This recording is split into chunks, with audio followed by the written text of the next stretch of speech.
Okay, before I move into the motions debate itself, I did indicate earlier that we've been joined by Geoff Revell from the RMT.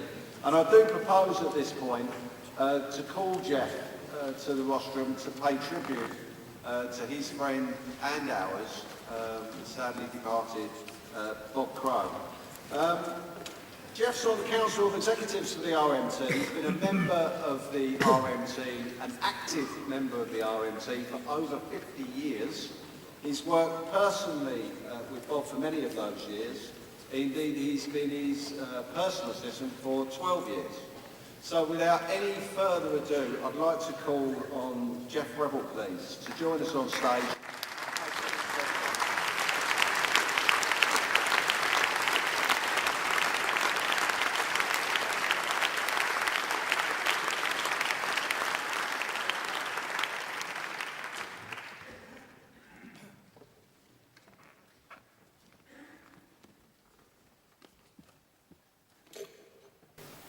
Just a small correction, Chair. I'm not a member of the Executive Committee, but I've been sent here by the President of our union and the Council of Executives to bring greetings and thanks for you allowing time for me to give a tribute on their behalf to this meeting.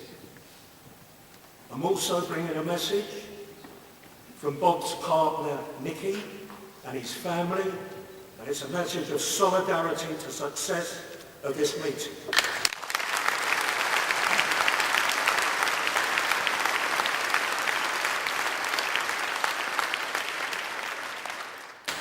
I'm going to say what I'm going to say next because I can feel the man looking at me and daring me not to mention it. There's another meeting going off today at 3 o'clock at Millwall. And they've got an important match on today. Nicky's there in Bob's seat. The players are going to give tribute. It's in the programme for the day, and the whole of the crowd will be playing their tribute to Bob Crow. And if something doesn't give your team chair a bit of an inspiration to win, I don't know what.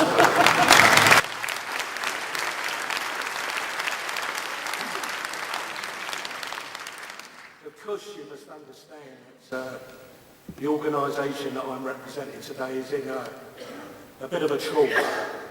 You can't have somebody like Bob Crow as a leader of the union and just shrug it off and say, well, we've got a vacancy.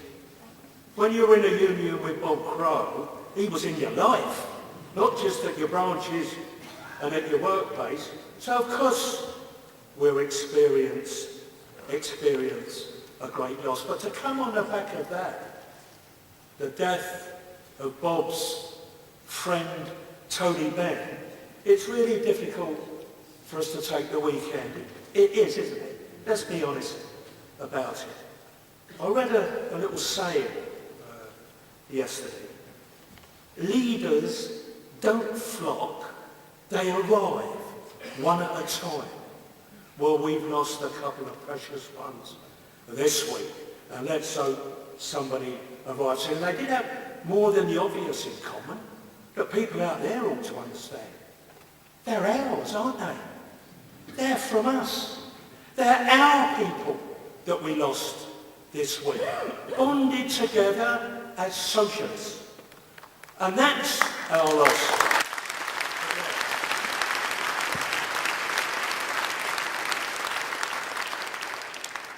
When Bob was getting formalising his thoughts politically, because he was a young man in a world that was greatly influenced at that time by socialists like Tony Benn. And I saw, reminded of Bob's age, he's 52 years of age, and it wasn't that long ago, then. 30 years back, when Bob's getting active, politically active amongst his class. A world where the National Health Service was still held in highest esteem by this nation. That wonderful thing that the people of this country gifted one another and gave us, the generations that come after, the role to keep that gift and pass it on to our children. That's the world that Bob Crow was brought up in, and recognised his duty to do just that. It was a world, I remind you, comrade, there's some people, listen, I'm as old as I look, but there's some people here, I have to remind myself, probably won't know what it was like those years ago. We owned the gas. We owned the water. We owned electricity. We owned the railway. We owned the coal mine.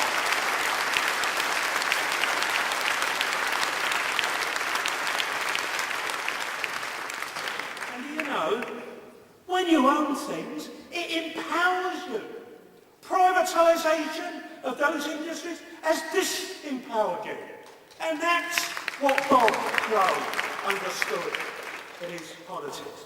He became an active member of a trade union movement that was 13 million strong.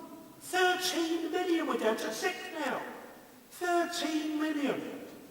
Unburdened by anti-trade union laws, we were free to operate under the protection of the 1906 Trade Disputes Act, where the boss class couldn't come near us when we chose to fight. All that was taken away from us. You know, a few weeks back,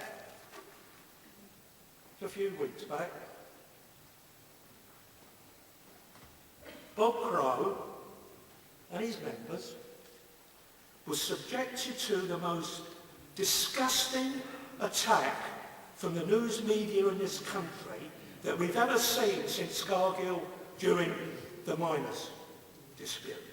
Absolutely disgraceful. All arising from a section of our membership on the London Underground striking for 2 days. Unwarranted, unheard of attack. It's because they're scared of us. That's where their anger comes from. And Bob wouldn't want me to be here without delving behind that dispute so you can see the true reasons for it. And I'm pleased to do it because it's a mark of his success in organising workers in our industries.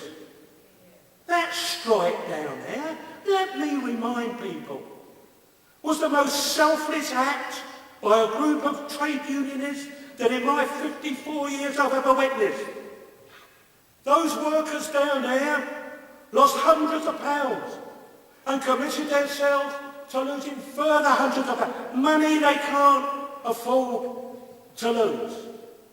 And if this dispute is won hands down, not 1 penny of that money will they get back. Not one improvement at their workplace will take place on an individual basis. So why did they strike? Because they wanted it. The downturn in this economic climate has brought this government to attack our class as we've never seen it before. And they want to take away 1,000 jobs out of London, off the London Underground. And let me tell you what these jobs are. They're jobs that people like Bob Crow fought for. Jobs that you could earn money to put food on your table, pay your rent, have a bit over, to have some kind of roses in your life. They're coming to take those jobs away. Bob Crow's leadership of our union inspired those workers down there to say no, because they wouldn't look one of our 1 million young people in this country who can't face up to the conditions that they're suffering with no work by abandoning 1,000 jobs. It was a selfless act to protect work for working people. And you should acknowledge that and tell people out there that that's part of Bob Crow's inheritance.